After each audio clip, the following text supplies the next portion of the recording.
Hi folks, I'm Mark with Artisan Restoration, and today we're looking at a project on Madeline Island that I did nearly 15 years ago for a customer that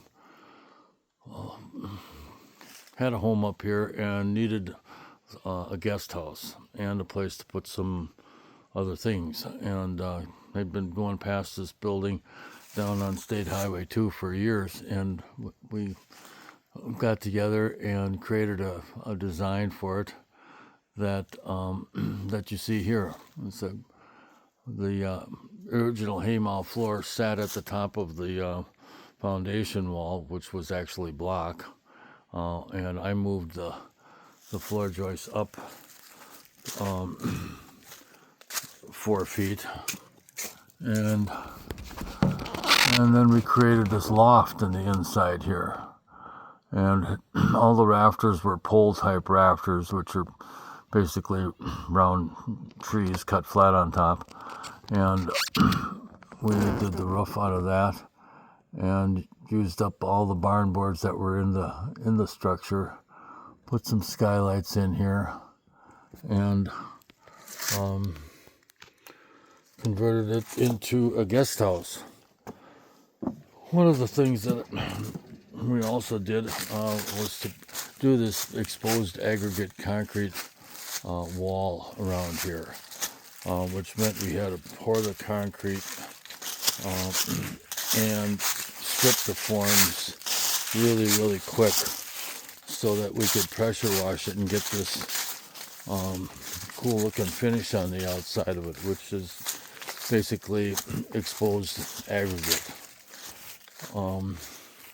Over on this side here, you can see the porch that we put here. We suspended it from steel rods that go through some big posts up there, and they looks like they're not doing. Some of the posts aren't doing so well, but anyway,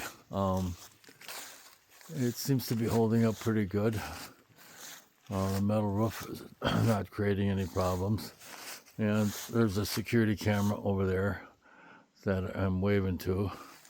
So say hi to Tom and Sally Penn, who are the owners.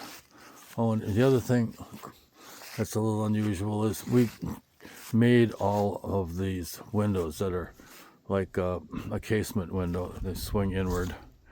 And we built the frames in our shop back by Mankato.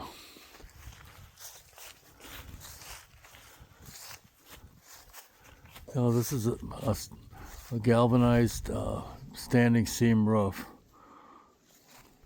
which they've got the same type of roof on their home, log home down on the shoreline down there.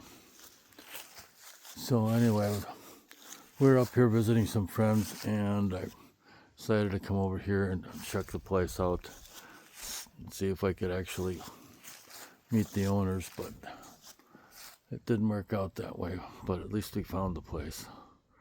I can't believe I can remember the directions.